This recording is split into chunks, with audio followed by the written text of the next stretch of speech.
नमस्कार दोस्तों, इस वीडियो में बिहार कार्यालय परिचालन ऑफिस अटेंडेंट का जो प्रैक्टिस सेट नंबर 8 देखने वाले। तो चलिए शुरू करते हैं। जो लोग नए चैनल को सब्सक्राइब जरूर कर लीजिएगा, वीडियो को लाइक कर दीजिएगा। इसमें हम जीएस के साथ हिंदी और मैथ के भी यानी तीनों सेक्शन का आपको टोटल 100% कराने वाले हैं। तो चलिए शुरू करते हैं। बाकी प्लेलिस्ट में सारी वीडियो जाकर देख लीजिएगा। क्वेश्चन देखिए, निम्नलिखित में से भारत का राष्ट्रीय पेड़ क्या हो जाएगा? सभी को पता है 31 का राइट आंसर जो होगा बरगद हो जाएगा। भारत का जो राष्ट्रीय पेड़ जो होगा वो बरगद हो जाएगा। नेक्स्ट क्वेश्चन देखिए, मोड वेट क्या हो जाएगा? 32 का राइट आंसर की बात करिए उत्पाद कर हो जाएगा। मोड वेट जो होता है ये उत्पाद कर होता है।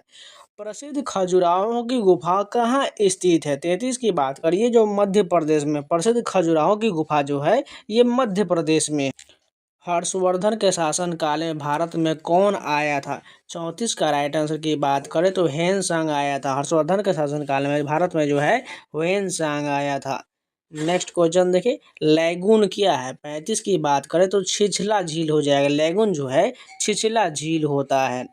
विश्व का सबसे बड़ा महाद्वीप कौन सा हो जाएगा? सभी को पता है। 36 की बात करें तो एशिया महाद्वीप हो जाएगा। विश्व का सबसे बड़ा महाद्वीप एशिया महाद्वीप हो जाएगा। नेक्स्ट क्वेश्चन है, अंतर्राष्ट्रीय हॉकी मैच की अवधि जो होता है वो 60 मिनट का होता है। ऑप्शन नंबर सी करेक्ट हो जाएगा। 2019 से पहले जो 70 मिनट होता था लेकिन अभी वर्तमान में 60 मिनट का ही होता है। ऑप्शन नंबर सी करेक्ट हो जाएगा। निम्नलिखित में से कौन सा शहर सतलुज नदी के किनारे बसा हुआ है? 38 का राइट आंसर की बात करें तो फिरोजपुर हो जाएगा। सतलुज नदी के किनारे जो है फिरोजपुर शहर बसा हुआ है। सिल्वर क्रांति का संबंध किससे हो जाएगा? 39 की बात करो तो अंडा से हो जाएगा। सिल्वर क्रांति का संबंध जो है अंडा उत्पादन से हो जाएगा, यानी इसे रजत क्रांति भी कहा जाता है। गांधी सागर बांध निम्नलिखित में से किसका भाग है? 40 की बात करिए जो चंबल परियोजना का भाग है। गांधी सागर बांध जो है ये चंबल परियोजना का भाग है। कुंवर सिंह 1857 में विद्रोह के एक प्रमुख नायक थे, वह निम्नलिखित में से किससे संबंधित है? 41 की बात करें तो बिहार से संबंधित है और आरा से इन्होंने 1857 की क्रांति में नेतृत्व किए थे। भारत के हिंदी साहित्य में मैला आंचल किसकी रचना है? 42 की बात करें सभी को पता है फणीश्वर नाथ रेणु हो जाएगा। ऑप्शन नंबर ए करेक्ट हो जाएगा। द ओवल खेल मैदान कहाँ अवस्थित है? 43 की बात करिए जो है लंदन में। द ओवल खेल का मैदान जो है ये लंदन में स्थित है। थल सेना के सर्वोच्च अधिकारी को क्या कहा जाता है? 44 का राइट आंसर हो जाएगा लेफ्टिनेंट जनरल कहा जाता है। थल सेना का सर्वोच्च अधिकारी को लेफ्टिनेंट जनरल कहा जाता है। एक फैदम में कितना होता है? 45 का राइट आंसर की बात करें तो 1.829 मीटर होता है। एक फैदम जो है 1.829 मीटर के बराबर होता है। एलईडी का आविष्कार किसने किया था? 46 का राइट आंसर की बात करें तो निक होलोनियाक ने किया था। एलईडी का आविष्कार जो निक होलोनियाक ने किया था। टेलुरियम ये उस समूह में है जिसमें यह किसमें होता है? 47 की बात करिए जो होगा ऑक्सीजन हो जाएगा। टेलुरियम उसी समूह में है जिसमें ऑक्सीजन होता है। साबुन द्वारा निर्मल क्या सिद्धांत है? 48 का राइट आंसर की बात करें पृष्ठ तनाव हो जाएगा। साबुन द्वारा निर्मलन का जो है सिद्धांत पृष्ठ तनाव होता है। हाइग्रोमीटर से क्या मापा जाता है? 49 का राइट आंसर की बात करें इसमें वायुमंडलीय आर्द्रता को मापा जाता है। प्रत्येक गर्म वस्तु उत्सर्जित करता है, क्या उत्सर्जित करता है? 50 की बात करें तो अवरक्त किरण जो है प्रत्येक गर्म वस्तु उत्सर्जित करता है। मृदु साबुन लवण कौन सा होता है? 51 की बात करें तो पोटेशियम हो जाएगा। मृदु साबुन लवण जो होता है वो पोटेशियम होता है। रॉकेट किस सिद्धांत पर कार्य करता है? सभी को पता है। 52 की राइट आंसर होगा रेखीय संवेग संरक्षण पर रॉकेट कार्य करता है। फ्यूज तार गलनांक होता है। 53 की बात करें तो ये निम्न होता है। फ्यूज तार का गलनांक जो होता है वो निम्न होता है। दूध का पीएच मूल्य कितना हो जाएगा? 54 की बात करें ये जो 6.6 हो जाएगा। दूध का पीएच मूल्य जो होगा 6.6 हो जाएगा। विटेकर का साम्राज्य हो जाएगा। 55 की बात करें तो ये प्लांट और एनीमिया मोनेरा और प्रोटिस्टा फंगी ये सभी हो जाएगा। विटेकर का साम्राज्य ये सभी से हो जाएगा। प्रथम विश्व युद्ध कब आरंभ हुआ था? सभी को पता है। 56 का राइट आंसर 1914 में जो है प्रथम विश्व युद्ध आरंभ हुआ था। निम्नलिखित में से कौन सा देश चावल का प्रमुख उत्पादक है? 57 की बात करें चीन जो है चावल का सबसे बड़ा उत्पादक हो जाएगा। हिंद स्वराज के लेखक कौन हो जाएगा? 58 की बात करें तो महात्मा गांधी जो हिंद स्वराज के लेखक थे।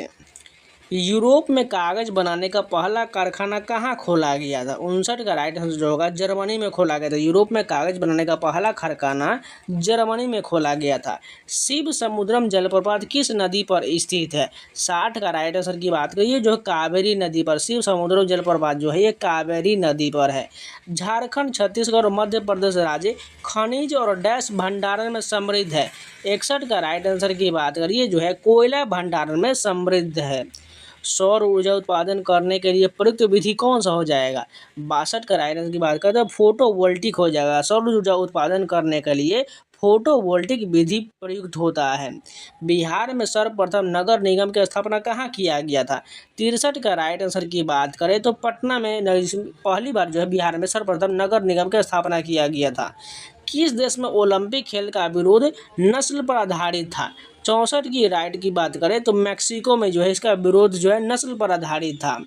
भारत में राज्य सरकार का प्रमुख कौन होता है? 65 की बात करें तो मुख्यमंत्री होता है। भारत में राज्य सरकार का प्रमुख जो होता है वो मुख्यमंत्री होता है। इनमें से किस देश को सामाजिक विभेद के कारण विखंडन का सामना करना पड़ा था? 66 का राइट आंसर जो हो जाएगा यूगोस्लाविया का जो है विखंडन का सामना करना पड़ा था। भारत में पंचायती राज व्यवस्था का क्या महत्व हो जाएगा? 67 की बात करें तो स्थानीय स्वशासन हो जाएगा। भारत में पंचायती राज व्यवस्था का महत्व जो होगा स्थानीय स्वशासन हो जाएगा। डेसिबल क्या हो जाएगा? 68 का राइट आंसर की बात करें ध्वनि स्तर की एक माप जो होता है वो डेसिबल में मापा जाता है। 2 मिथाइल प्रोपेन 3 कार्बन की संख्या कितना हो जाएगा? 69 का राइट आंसर की बात करें इसमें जो एक जो है कार्बन की संख्या हो जाएगा। ऊष्मा की एसआई की इकाई कितना होता है? सभी को पता है। 70 की बात करते हैं जूल हो जाएगा। ऊष्मा की एसआई इकाई जो होता है वो जूल होता है। अब यहाँ से हम चलिए हिंदी का प्रश्न कंप्लीट कर लेते हैं। बाण का पर्यायवाची इनमें से कौन नहीं होगा? 71 की बात करें तो इसमें सारंग जो होगा ये बाण का पर्यायवाची नहीं होगा, जबकि सिलीमुख, आशुक और विशिख जो है ये सभी बाण का पर्यायवाची हो जाएगा। निम्नलिखित ध्वनियों के निर्दिष्ट विशेषताओं में से कौन सा अशुद्ध दिया गया है? 72 की बात करें तो च तालव्य ये जो महाप्राण ये बिल्कुल गलत दिया गया। च जो बोलिएगा ये जो है तालव्य से नहीं बोला जाता है इसलिए यहाँ पर गलत हो जाएगा। जबकि म ओष्ठ से तो अल्प प्राण से तो और दंत से बोला जाता है। ख जो महाप्राण और कंठ से बोला जाता है। बिल्कुल ये सभी सही, बाकी पहला ही गलत हो जाएगा। दांत और जीभ के स्पर्श से बोले जाने वाले वर्णों को क्या कहते हैं? 73 का राइट आंसर होगा इसे जो है दंते कहा जाता है। मनोहर जीवन भर पूरा सुख भोगता रहा इसमें से कौन सा विशेषण हो जाएगा? 74 की बात करें इसमें परिमाणवाचक विशेषण हो जाएगा। वह बहुत अच्छा लड़का है वाक्य में वह कौन सा सर्वनाम हो जाएगा? 75 की बात करें तो निश्चयवाचक सर्वनाम हो जाएगा कि वह देखिए निश्चित किया जा रहा है। देखिए वह बहुत अच्छा लड़का है यानी कोई पर्सन जो है निश्चित है यानी यहाँ पर निश्चयवाचक बिल्कुल संबंध सही हो जाएगा। अयोगवाह कहा जाता है। 76 की बात करें इसे क्या कहा जाता है? विसर्ग को जो है अयोगवाह कहा जाता है। मिट्टी का मादो होने का अर्थ क्या हो जाएगा? 77 की बात करें तो बहुत ही मूर्ख हो जाएगा। ऑप्शन नंबर बी सही हो जाएगा। निम्नलिखित शब्दों में से किसमें उपसर्ग का निर्देश जो है अशुद्ध दिया गया है? 78 की बात करें तो निम्न जोर अजित जो है निमज्जित ये बिल्कुल जो है गलत दिया गया। जबकि उत जोर ग्रीब उद्गीब हो जाएगा। अध जोर सेरा अधसेरा हो जाएगा। नी जोर खरा निखरा हो जाएगा। किस शब्द में तत्पुरुष समास दिया गया? 79 का राइट आंसर की बात करें तो इसमें जो मधुमक्खी में जो है तत्पुरुष समास हो जाएगा। चांदनी चौक में कौन सी संज्ञा होगा? 80 की बात करें तो व्यक्तिवाचक संज्ञा हो। चांदनी चौक में जो है यानी किसी जो है नाम की बात किया जा रही है यानी चांदनी चौक जो है तो इस यहाँ पर व्यक्तिवाचक बिल्कुल करेक्ट हो जाएगा।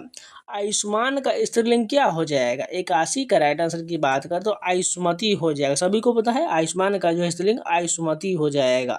देवेंद्र का संधि विच्छेद क्या हो जाएगा? 82 की बात करो देव जोर इंद्र हो जाएगा। देवेंद्र का संधि विच्छेद देव जोर इंद्र होगा। नेक्स्ट क्वेश्चन देखें शताब्दी शब्द उदाहरण है, ये किसका उदाहरण है? 83 की बात करिए जो है द्विगु समास का उदाहरण हो जाएगा। शताब्दी जो होगा वो द्विगु समास का उदाहरण हो जाएगा। देखिए यहाँ पर जो है क्या संख्या की बात कर रहा है उस जैसे मैं आपको बताया था, संख्या जब भी रहे आपको द्विगु समास लगा लेना है। तिरंगा में कौन सा समास हो जाएगा? 84 का राइट आंसर की बात करें तो द्विगु समास हो जाएगा। तिरंगा में जो है द्विगु समास, देखिए यहाँ पर 3 रंगों का जो है, तो यहाँ पर 3 आ रहा है, यहाँ पर द्विगु समास हो जाएगा। गद्यांश को पढ़कर प्रश्न का उत्तर दीजिए। चलिए फटाफट पढ़ लेते हैं। भारत माता को हम नमन करते हैं। उत्तर में हिमालय इसका प्रदेश है, दक्षिण में हिंद महासागर उसका चरण पर खाता है, पश्चिम में कच्छ की खाड़ी और पूर्व में बांग्लादेश है। गंगा जमुना नर्मदा ताप्ती कृष्णा गोदावरी ब्रह्मपुत्र आदि नदियाँ भारत के मैदानी क्षेत्रों की शोभा बढ़ाता है। खेतों में लहरती फसलें और बागों में पके फलों की बहार भारत माता का उपहार है। प्रत्येक धर्म का व्यक्ति भारत माँ का सपूत है, सबकी प्रिय है भारत माता। अब यहाँ पर क्वेश्चन दिया गया है, प्रहरी का अर्थ क्या हो जाएगा? 85 का राइट आंसर की बात करें तो इसमें द्वारपाल, पहरेदार, चौकीदार ये सभी हो जाए, उपयुक्त सभी करेक्ट हो जाएगा। सीता किताब पढ़ती है, वाक्य के अनुसार निम्नलिखित में से कौन सा विकल्प सही हो जाएगा? 86 का राइट आंसर की बात करें इसमें से कौन सही होगा? सीता का जो है उद्देश्य हो जाएगा, इसमें जो सीता का जो है उद्देश्य हो जाएगा। अयोध्या के राजा दशरथ के 4 पुत्र थे, इसमें कौन सा पदबंध हो जाएगा? 87 की बात करें इसमें जो होगा संज्ञा पदबंध हो जाएगा। अयोध्या का राजा दशरथ के 4 पुत्र थे, इसमें जो है कौन पदबंध है? संज्ञा पदबंध है। निम्नलिखित में से भाववाचक का उदाहरण कौन सा हो जाएगा? 88 की बात करें, थोड़ी देर से सो लिया जाए, तो यहाँ पर देखिए भाव उत्पन्न हो रहा है, यही वाला भाववाच्य हो जाएगा। आचार्य विश्वनाथ ने अपनी रचना साहित्य दर्पण में कितने काव्य गुणों को स्वीकार किया है? 89 का राइट आंसर की बात करें 3 का स्वीकार किया। काव्य गुण कितना हो जाएगा? 3 हो जाएगा। प्रसिद्ध ग्रंथ रस मीमांसा का रचयिता कौन हो जाएगा? 90 का राइट आंसर होगा आचार्य रामचंद्र शुक्ल हो जाएगा। रस मीमांसा का रचयिता जो है आचार्य रामचंद्र शुक्ल हो जाएगा। नौबत खाने में इबादत का लेखक कौन हो जाएगा? 91 की बात कर इसका राइट आंसर जो होगा यतीन्द्र मिश्र हो जाएगा। नौबत खाने में इबादत के लेखक जो है यतीन्द्र मिश्र हो जाएगा, और ये आपको 10th की किताब में मिल जाएगा। नौबत खाने में इबादत में बिस्मिल्लाह खाने का संबंध किस वाद्य यंत्र से था? 92 की बात कर सभी को पता है शहनाई वादन से हो जाएगा। शिक्षा और संस्कृति पाठ के लेखक कौन है? 93 की बात करें तो महात्मा गांधी हो जाएगा। शिक्षा और संस्कृति पाठ के लेखक महात्मा गांधी है। महात्मा गांधी के अनुसार शिक्षा का सर्वोत्तम साधन क्या हो जाएगा? 94 का राइट आंसर होगा अहिंसक प्रतिरोध हो जाएगा। महात्मा गांधी के अनुसार शिक्षा का सर्वोत्तम साधन अहिंसक प्रतिरोध होगा। राम बिनु बिरथे जागी जन्मा कविता के कवि कौन है? 95 की बात करें तो गुरु नानक हो जाएगा। गुरु नानक ने राम बिनु बिरथे जागे जन्मा कविता में किसके नाम की महिमा का वर्णन किया है? 96 की बात करें इसमें जो है राम के महिमा की वर्णन किया गया है। प्रेम आईनी श्री राधिका कविता के कवि कौन है? 97 की बात करें इसके जो है कवि जो है रस खान है। प्रेम आईनी श्री राधिका कविता माली मलिन किसे कहा गया है? 98 की बात करें तो राधा कृष्ण को जो है माली मलिन कहा गया है।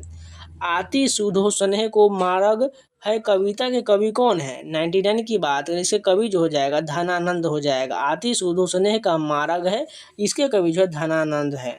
अति सुधो स्नेह को मार्ग है कविता में नहीं किसे कहा गया है? 100 की बात करें इसमें जो है सुजान को जो है नहीं कहा गया है।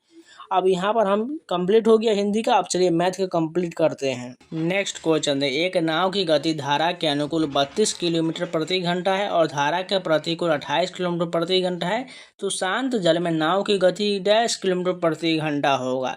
तो सिंपल है, 32 और 28 को जोड़ दीजिए और 2 से भाग कर दीजिए, कितना हो जाएगा? 32 + 28 और बटा 2, तो 8 2 यानी टोटल ये मान के 30 30 60 60 का आधा कितना हो जाएगा? 30 आ जाएगा। यानी ये जो शांत जल में नाव की चाल जो होगा 30 किलोमीटर प्रति घंटा कहाँ पर है? ऑप्शन नंबर सी करेक्ट हो जाएगा। वहीं अगर धारा की चाल निकालना रहता तो इसमें दोनों में घटा लीजिए, 32 में आधा कितना हो गया? 4 4 का फिर 2 से डिवाइड कर दीजिए, 2 किलोमीटर प्रति घंटा हो जाएगा। ये जो है धारा की चाल हो गया, और वो जो मैंने निकाला है वो शांत जल में नाव की चाल हो जाएगा। नेक्स्ट क्वेश्चन देखिए, 1% का आधा कितना हो जाएगा? तो ध्यान से देखिए यहाँ पर क्या कह रहा है, 1% का आधा। तो एक तो पहले परसेंट लाया तो यानी नीचे में 100 आ जाएगा। अब इसका आधा कह रहा है, आधा मतलब 1/2। और 1/2 को हम क्या क्या लिख सकते हैं, 0.5 भी तो लिख सकते हैं ना। यानी 1/2 को हटा दीजिए, अब यहाँ पर 0.5 हो गया। अब यहाँ पर इसको जब सॉल्व कर लीजिएगा तो आंसर आपको ये आ जाएगा 0.005। ये 1% का आधा होने वाला है। नेक्स्ट क्वेश्चन देखिए, यदि x का 20%, y का 30%, z का 1/6 है तो XYZ का मान निकालना है। तो ध्यान से देखिए क्या कह रहा है, x का 20%, y बराबर जो y का 30%। यानी पहले इन दोनों को हम एक समीकरण लाएंगे, फिर इन दोनों y और z का निकालेंगे और सभी को एक कर देंगे तो हमारा आंसर आ जाएगा। जैसे देखिए x का 20% बोल रहा है, ठीक है। x का मल्टीप्लाई कर लेते हैं 20%, 20/100 हो जाएगा। बराबर कितना दिया गया है, y का y गुना कर लेते हैं 30% दिया गया है, ठीक। 30/100 हो जाएगा। यानी परसेंटेज से परसेंटेज होकर ये कट जाएगा। अब देखिए ये 20x हो जाएगा, बराबर में कितना हो जाएगा, इधर 30y हो जाएगा। ध्यान से देखिए यहाँ पर आपको स्पष्ट रूप से नहीं दिखेगा। 20x बराबर 30y हो जाएगा। जब इधर में y को ले आएंगे और इधर 20 को ले आएंगे तो 30/20 हो जाएगा। यानी x/y यहाँ पर हो गया, 30/20 यहाँ पर हो गया, 0 से 0। यानी x/y का मान हमारा 3:2 हो जाएगा। यहाँ पर लिख लेते हैं। यहाँ पर ध्यान से देखिए x/y का मान हमारा जो होगा वो 3:2 हो जाएगा। अब और y और z का निकाल लेते हैं, ठीक है। यहाँ पर देखते हैं, अब यहाँ पर हम y और z को बराबर कर लेते हैं। देखिए यहाँ पर फिर से मैं थोड़ा मिटा लेते हैं, स्पष्ट रूप से दिखेगा आपको। तो यहाँ पर लिख लेते हैं y का हमें यहाँ पर गुना कर लेते हैं 30%, बराबर में दिया गया है z का 1/6, z का 1/6। अब यहाँ पर देखिए 1 0 से 1 0 काट दिए, उसके बाद 3/10 यहाँ पर है और z का 1/6 है तो y यहाँ पर आ जाएगा। तो इधर हम z को इधर ले आएंगे तो क्या हो जाएगा, y/z। और इधर से हम 3/10 को उधर ले जाएंगे तो क्या हो जाएगा, 1/6। और यहाँ पर अंक पलट जाएगा, जब उधर ले जाएंगे तो 10/3 आ जाएगा। अब इसको काट लेते हैं तो 10/18 आ रहा है तो यहाँ पर काट लेते हैं, इसको 5 हो जाएगा, ये हो जाएगा 2 से 3 मरते, यानी 5/9 आ रहा है। y/z का मान हमारा 5/9 और यहाँ पर y का मान क्या इतना है, 2 दिया गया, ठीक है। तो यहाँ पर लिखे 3:2 था यहाँ पर। अब देखिए y को हमें बराबर करना पड़ेगा, लेकिन y यहाँ पर 2 आ रहा है और यहाँ पर y का मान 5 आ रहा है। तो 5 यहाँ पर लिख लेते हैं, 5 अनुपात कितना है, 9 है। अब इसको हम बराबर कर लेते सभी को, तो ये 9 से गुना होगा तो 18 हो जाएगा, 5 दूना 10 हो जाएगा और 5 तो 15 हो जाएगा। 15:10 ये 18 आंसर आने वाला है। कहाँ पर देखिए 15 10 18, 15 10 18 जो ऑप्शन नंबर डी करेक्ट हो जाएगा। नेक्स्ट क्वेश्चन देखिए, एक पंसारी ने 80 किलोग्राम चीनी 13.50 रुपया प्रति किलोग्राम की दर से खरीदा और उसे 16 रुपये प्रति किलोग्राम दर से खरीदी गई 120 किलोग्राम चीनी मिला दिया और 16% का लाभ कमाने के लिए उसे मिश्रण को कितने रुपए किलोग्राम पर बेचना चाहिए। तो चलिए बना लेते हैं, ध्यान से देखिएगा। इसको पहले थोड़ा मिटा लेते दीजिए, आपको स्पष्ट रूप से दिखेगा। यानी दोनों का हमें मिक्स करके यहाँ पर टोटल हमें निकालना पड़ेगा। देखिए 80 किलोग्राम का हमें चीनी है, इसका मूल्य कितना हो जाएगा, तो 80 गुने क्या करते हैं 13.50 है, प्लस में कितना हो जाएगा 120 किलोग्राम जो यहाँ पर है ये 16 रुपये के दर से खरीदा है तो 120 गुने 16 हो जाएगा। जब दोनों का कैलकुलेशन करके ऐड करेंगे तो इसका मान हमारा जो आएगा 3000 रुपया आ जाएगा, ठीक है। अभी इस 3000 को हमें क्या करना है, इस पर हमें 16% का लाभ कमाना है। तो 3000 का 116% निकाल लेते हैं। ये इसका मान जब निकालिएगा कैलकुलेशन करके, इसका मान जो आ जाएगा लगभग 3480 रुपया आ जाएगा। अब इस 3480 पर हमें कितना यहाँ प्रति किलोग्राम निकालना है, तो प्रति किलोग्राम कितना हो जाएगा 80 20 120 कितना है, ये 200 किलोग्राम से डिवाइड कर दीजिए, हमारा प्रति किलोग्राम निकल कर आ जाएगा कितना 17 जो आएगा 4 रुपये प्रति किलोग्राम हो जाएगा। यही हमारा आंसर होने वाला है। कहाँ पर देख लेते हैं, ऑप्शन नंबर जो होगा बी बिल्कुल करेक्ट हो जाएगा। बस इतना ही करना था। नेक्स्ट क्वेश्चन देखिए, चीनी की कीमत में 6.4% की कमी के कारण एक आदमी 120 रुपये में 1 किलो अधिक खरीद सकता है, तो प्रति किलोग्राम चीनी का मूल्य की दर बताना है।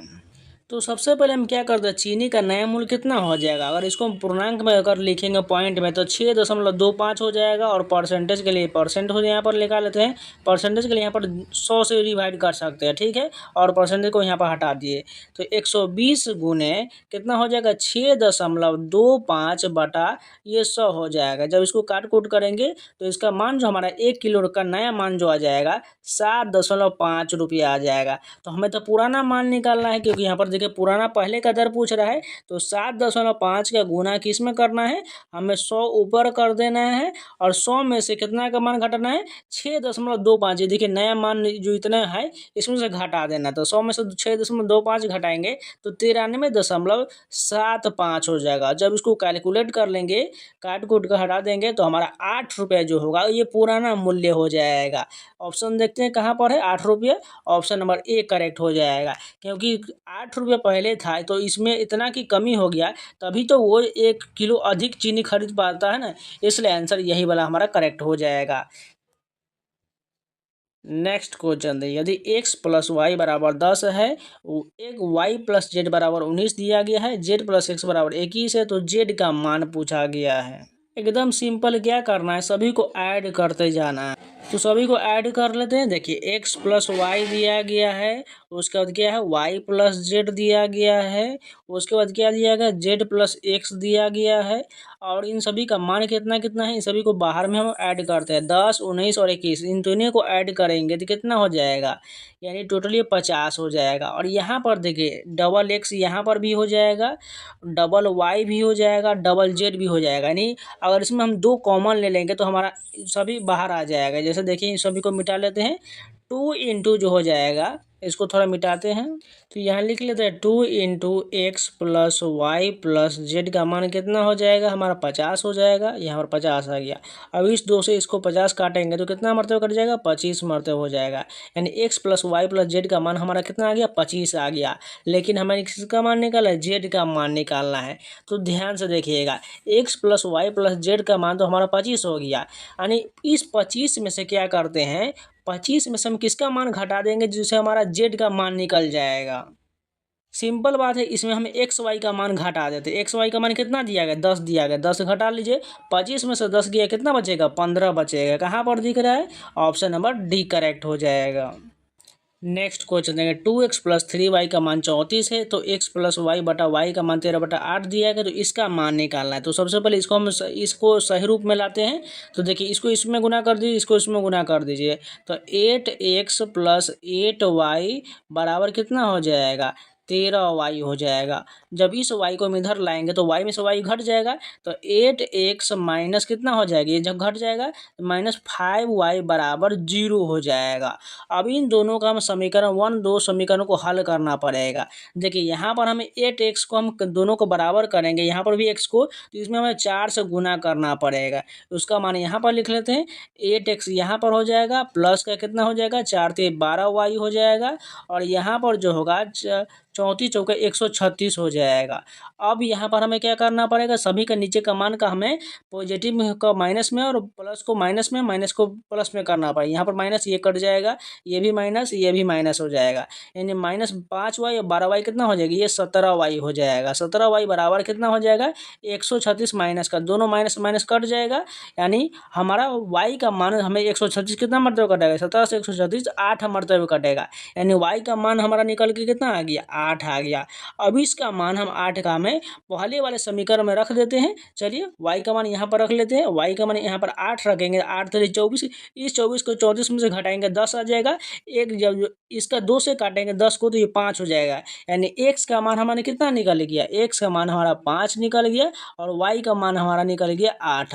अब इन दोनों का मान इसमें रख लेते हैं, हमारा आंसर आ जाएगा।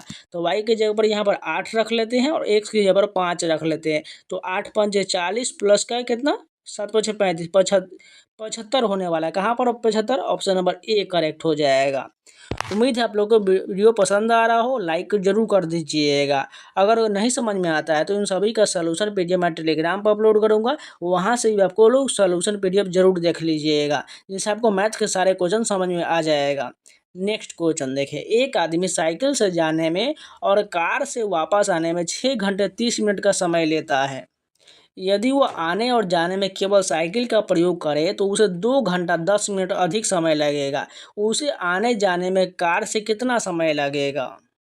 तो सबसे पहले कह रहा है एक आदमी साइकिल से आने जाने और कार से वापस आने में 6 घंटा 30 मिनट का समय लेता है। तो देखिए 2 गुने हमें क्या करना है, साइकिल से जाने और प्लस कार से वापस आने में लगा समय से गुना कर देना है। तो 6 घंटा 30 मिनट का हम 6.5 भी लिख सकते हैं। तो ये जो हमारा 13 घंटे का समय आ गया। अब उसके बाद कहा रहा है साइकिल से आने प्लस जाने में लगा समय हो जाएगा। तो वो उधर में दिया गया था 2 घंटा, कितना दिया गया है 10 मिनट का दिया गया, 2 घंटा 10 मिनट और प्लस इसमें हम 6.5 घंटा और जोड़ देंगे। उसके बाद आगे देखते हैं, सोल्यूशन करते हैं। अब यहाँ पर सारा क्वेश्चन लिखा गया, तो यहाँ पर हम सभी को लिख लेते। साइकिल प्लस कार से 13 घंटा लगा था। उसके बाद हमने जोड़ा था साइकिल को जो है 2 घंटा 10 मिनट अधिक लगा है और उसमें हम 6.5 घंटा जोड़ दिए थे। तो इसका क्या हो जाएगा 8.2/3 घंटा समय हो जाएगा। अब क्या करना है, कार से वापस आने जाने में लगा समय हम निकाल लेते हैं। तो 13 में से हमें क्या करना है, इसको घटा लेते हैं। 8.2/3 जो दिया गया है इसको घटा लेते हैं। ये कितना हो जाएगा 8 से 24 2 26/3 लिख लेते हैं यहाँ पर। तो इसको जब सॉल्व करेंगे तो हमारा आ जाएगा 4.1/3 घंटा आ जाएगा, यानी 4 घंटा 20 मिनट का समय लगेगा। यानी इसको हम जब 1/3 को 60 से गुना कर देंगे तो 3 से बिट्स मतलब कर जाएगा। 4 घंटा 20 मिनट का समय लगेगा किसमें, आने जाने में कार से कितना समय लगेगा 4 घंटा 20 minute. Option number B correct हो जाएगा। वैसे इतना ही करना था। नेक्स्ट क्वेश्चन है, एक पंप जो एक टंकी को 2 घंटे में भर सकता है, रिसाव के कारण इसे भरने में 2.3 घंटे लग गए, तो रिसाव से पूरा टैंक कितने घंटे में खाली हो जाएगा? सबसे पहले इस पूर्णांक को सही रूप में लिखते, 3 दूना 6 7/3 घंटा हो जाएगा। ठीक है, यानी क्या करना है 1/2 माइनस 7/, ये 7/3 जो इसको जब उलट देंगे तो ये हमारा 3/7 बदल जाएगा। ठीक, इसमें से हम घटा लेते हैं 3/7। अब इसको सॉल्व कर लेते हैं। 2 7 का एलसीएम तो नहीं होना है, 14 हो जाएगा। तो 14 कितना 7 माइनस यहाँ पर 7 दूना यानी 3 दूना 6, 1/14 होगा। यानी हमारा 14 घंटे का समय लगेगा पूरी तरह खाली होने में। कहाँ पर, ऑप्शन नंबर डी करेक्ट हो जाएगा। नेक्स्ट क्वेश्चन देखिए, इसको सॉल्व करने का बाद हमारा इसका आंसर निकालना है। तो ध्यान से देखिए, जब इसको हम करेंगे तो यह 3 में से गया 2/3 यहाँ पर आ जाएगा। उसके बाद यहाँ पर कितना आ जाएगा, घटाएंगे इसको तो 3/4 आ जाएगा। अगला करेंगे तो 4/5 आएगा। इसी प्रकार आगे बढ़ते हुए लास्ट में देखिएगा कितना जाने वाला है, 99 गुने 100 ये बनने वाला है। ठीक है, 99/100 हो जाएगा। अब यहाँ पर क्या करना है, ये जो एक दूर से कटते जाएगा, जैसे 3 से 3 कट गया, 4 से 4 कट गया, 5 से 5 कटेगा, इसी प्रकार कटते जाएगा और लास्ट में जो बचेगा ये 99 भी कट जाएगा, हमारा नीचे का 100 बचेगा और पहले वाला का 2 बचेगा, यानी 2/100 हो जाएगा। माने कितना आ जाएगा 1/50 होने वाला है। कहाँ पर लिखा गया 1/50, ऑप्शन नंबर बी करेक्ट हो जाएगा। नेक्स्ट क्वेश्चन देखिए, निम्नलिखित विकल्पों में से कौन सा एक x के सभी मानों के लिए 2x-3 ग्रेटर देन 7-x को संतुष्ट करता है? तो फटाफट लिख ले। तो देखिए इसको हम जब क्या रहेंगे 2x क्या दिया गया -3 ग्रेटर देन 7-x दिया गया। जब x को इधर लाएंगे तो ये क्या बन जाएगा 2x + x बराबर, इस 3 को उधर ले जाएंगे तो पॉजिटिव हो जाएगा, 7 + 3 हो जाएगा। तो इधर कितना हो जाएगा 10, इधर क्या हो जाएगा 3x हो जाएगा। अब x बराबर ये कितना हो जाएगा, ये जो 10/3 हो जाएगा। यानी ये x का मान जो होगा वो इसके ग्रेटर देन ही होने वाला है। ऐसा कहाँ लिखा गया है, ऑप्शन नंबर डी करेक्ट हो जाएगा।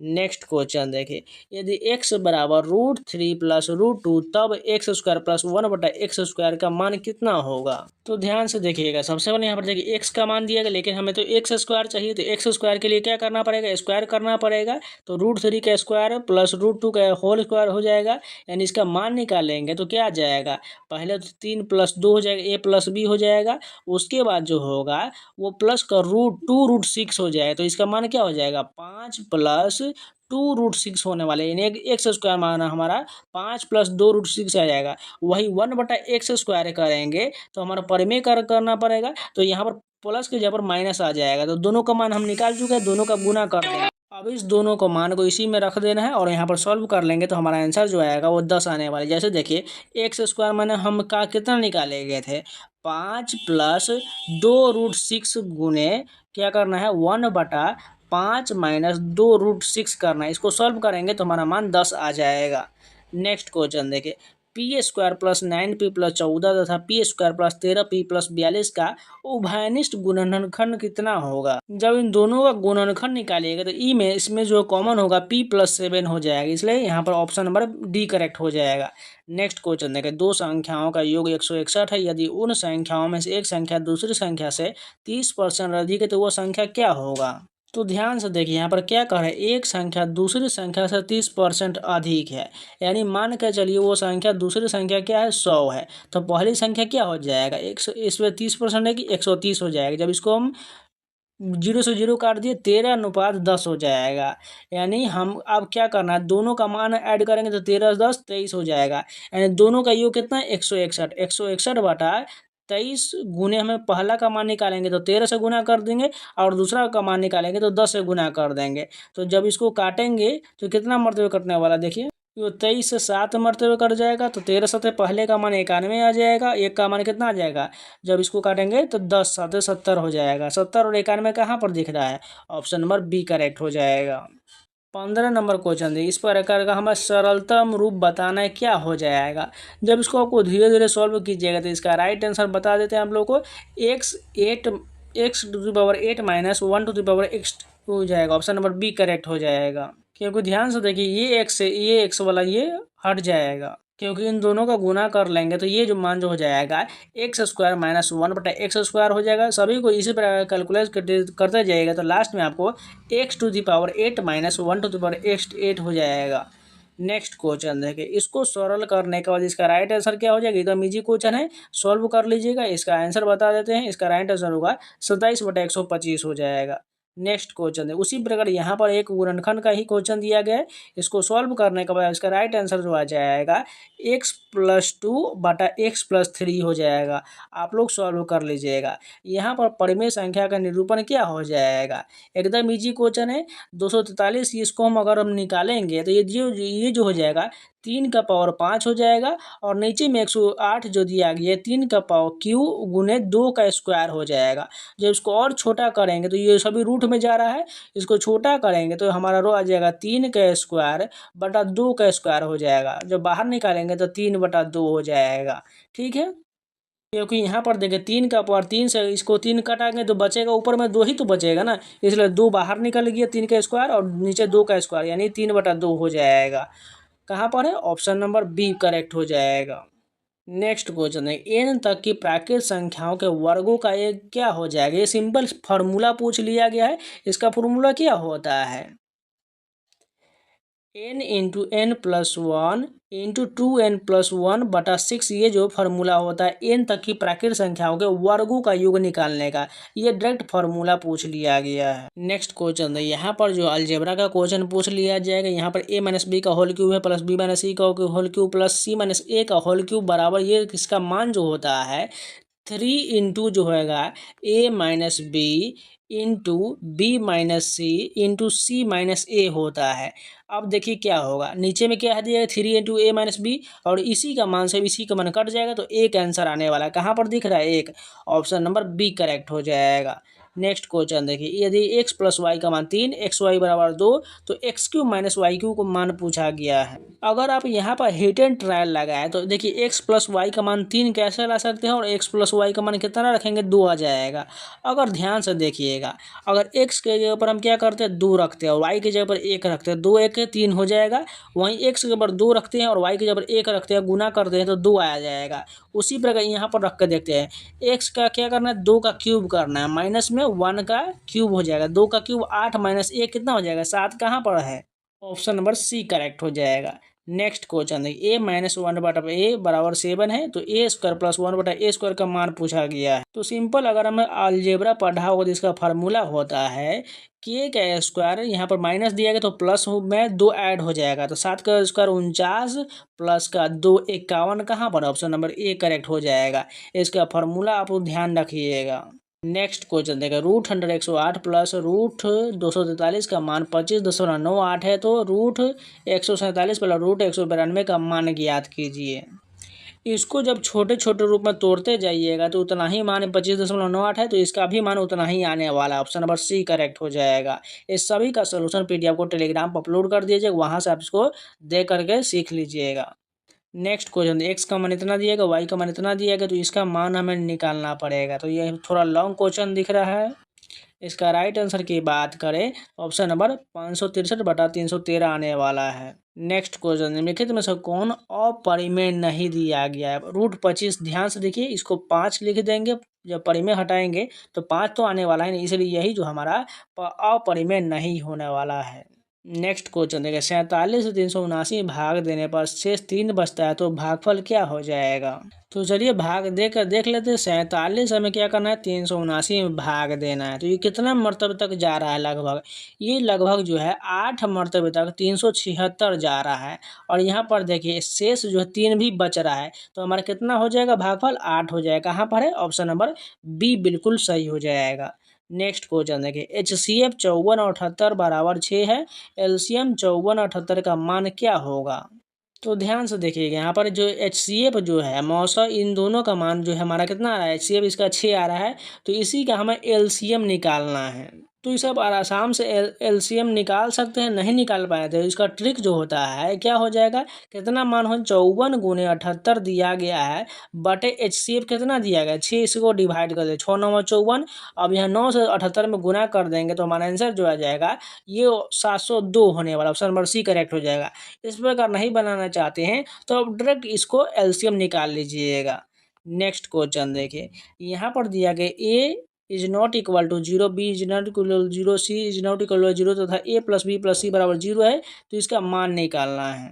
तो सबसे पहले देखिए, ए प्लस बी प्लस सी का मान कितना दिया गया, 0 दिया गया। तो एक फार्मूला आप लोग याद रख पता होगा, AQ plus BQ plus CQ बराबर क्या होता है, 3ABC होता है। ठीक है, अब इसका मान पता चल गया। अब यहाँ पर देखिए, इसका मान A² प्लस B² का मान कितना हो जाएगा, ये जो होगा AQ plus BQ plus CQ बराबर ABC हो जाएगा। तो यहाँ पर AQ plus BQ plus C का मान कितना निकाले, 3ABC। तो 3ABC बटा हमें क्या हो जाएगा, नीचे में ABC, तो ABC से ABC कट जाएगा, 3 होने वाला, 3 कहाँ पर है, ऑप्शन नंबर डी करेक्ट हो जाएगा। नेक्स्ट क्वेश्चन देखा, रमेश अपने धन का कुछ भाग 96 रुपये के 9% स्टॉक में तथा शेष भाग का 120 रुपये के 12% स्टॉक में लगाता है। यदि दोनों स्टॉक का वार्षिक लाभांश समान हो तो दोनों स्टॉक में लगे धन का अनुपात कितना होगा। तो यहाँ पर क्या करना है, लाभांश का फॉर्मूला आप लोग याद रखिएगा। ठीक है, लाभांश बराबर जो हो जाएगा, यहाँ पर हम लिख देते हैं, उसी का मान यहाँ पर रखना है और आंसर आ जाएगा। निवेश गुने क्या करना है, निवेश गुने दर हो जाएगा, बटे में क्या हो जाएगा, स्टॉक मूल्य हो जाएगा, स्टॉक मूल्य। अब यहाँ पर इसका मान रख लेते हैं। तो देखिए प्रश्न से दिया गया है, यहाँ पर 96 स्टॉक तथा शेष भाग में 120 रुपया होगा, 12% स्टॉक हो जाएगा। तो यहाँ पर बना लेते हैं, 1 गुने 9 बटा यहाँ पर क्या हो जाएगा, 96 गुने 100, परसेंटेज के लिए 100 से गुना करना पड़ेगा। बराबर में दिया गया है 12% का स्टॉक, तो 12y गुने 12 हो जाएगा, उसका मान हमें इसका 120 गुने 100 हो जाएगा, क्योंकि देखिए 120 रुपये से है तो स्टॉक में यहाँ पर मान रख लेते हैं। यहाँ पर तो थोड़ा आपको दिख नहीं रहा होगा, इसको नीचे में थोड़ा लिख लेते हैं स्पष्ट रूप से।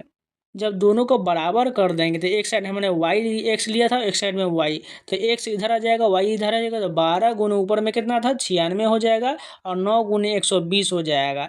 जब इसको काटेंगे तो हमारा अनुपात जो हो जाएगा 16:15 के अनुपात में उसका लाभांश होने वाला है। ऑप्शन नंबर डी करेक्ट हो जाएगा। बाकी इन सभी का सोल्यूशन पीडीएफ आपको टेलीग्राम पर दे देंगे, वहाँ से आप लोग आराम से पढ़ लीजिएगा। एक घड़ी का निर्धारित मूल्य 720 रुपये है। एक व्यक्ति ने 2 क्रमिक बट्टा करवा कर युवा घड़ी 550.80 रुपये में खरीदा। यदि पहला बट्टा 10% था तो दूसरा क्रमिक बट्टा क्या हो जाएगा। यहाँ पर इसको हम थोड़ा साइड करते हैं और यहाँ पर बनाते हैं। ठीक है, तो ध्यान से देखिएगा, कितना था पहले मूल्य 720 का जो है, इसमें कितना बटा दिया पहले वाला पर 9%, सॉरी 10% का बटा दिया, तो बेचेगा कितना में, 90 में बेचेगा। अब हमें दूसरा बट्टा निकालना है, तो 100 में से जो है हम दूसरा मान निकालते हैं, तो यहाँ पर x रख लेते हैं। ठीक है, बटा में क्या आ जाएगा, 100 आ जाएगा। इसका मान कितना दिया गया, 550.80 रुपया दिया गया है। तो यहाँ पर 1 0 से 1 0 कट जाएगा। उसके बाद जो हो जाएगा, यहाँ पर देखिए 1 0 से 1 0 कट जाएगा, तो 72 गुने 9, इसके बाद क्या हो जाएगा, 100 माइनस x/100 बराबर जो है 550.80 हो जाएगा। इसको और सॉल्व करके छोटा कर, अब इसका मान हम क्या करना है, इन सभी का मान इसमें हम भाग करना पड़ेगा। 550.80 ऊपर में 100, जब नीचे से 100 ऊपर चला 100 चला जाएगा, यहाँ पर आ जाएगा और नीचे में 72×9 आ जाएगा। ठीक है, 72×9 और यहाँ पर जो हो जाएगा 100 माइनस x बच जाएगा। तो यहाँ पर जब सभी तरह कट जाएगा तो हमारा x का मान जो होगा 100 माइनस हमें क्या करना 85 घटाना पड़ेगा। तो हमारा दूसरा मान, दूसरा बट्टा जो आएगा वो 15% का होने वाला, बस इतना ही करना था। तो ये टोटल 30 प्रश्न जो मैथ का था वो थोड़ा हार्ड लेवल का था, इसमें पूछा गया था, लेकिन आपको जो इससे भी इजी लेवल का पूछा जाएगा। जैसा प्रीवियस क्वेश्चन में आया था सेम वही लेवल होने वाला है, लेकिन प्रैक्टिस सेट में थोड़ा हार्ड क्वेश्चन पूछा जाता है। आपको बाकी अभी इजी भी मिलने वाला है, थोड़ा आपको हार्ड भी मिलेगा, इसलिए घबराइएगा नहीं, आपको जो है प्रश्न ईजी ही मिलेगा। बाकी आपको जो है 10th लेवल का जैसा मैथ पूछा जाता है उसी लेवल का पूछा जाएगा, आप घबराइएगा नहीं। अलजेब्रा नहीं पूछा जाएगा, इसमें थोड़ा पूछ लिया गया है, लेकिन अलजेब्रा नहीं पूछा जाएगा। जो लोग ना चैनल को सब्सक्राइब जरूर कर लीजिएगा और वीडियो को लाइक कर दीजिएगा। आपको डेली जो है एक वीडियो आपको दिया जाएगा, इसलिए चैनल को सब्सक्राइब जरूर कर लीजिएगा। और इन सभी का पीडीएफ पाना चाहते हैं तो टेलीग्राम ज्वाइन कर लीजिएगा। वहां पर आपको आज जो हम बाकी जितना भी करा दिए हैं उन सभी का पीडीएफ टेलीग्राम पर अपलोड कर देंगे, जाकर ज्वाइन कर लीजिएगा। तो चलिए मिलते हैं नए वीडियो के साथ, तब तक के लिए जय हिंद। अगर कोई भी वीडियो छूटा हुआ था प्लेलिस्ट में जाकर जरूर देख लीजिएगा।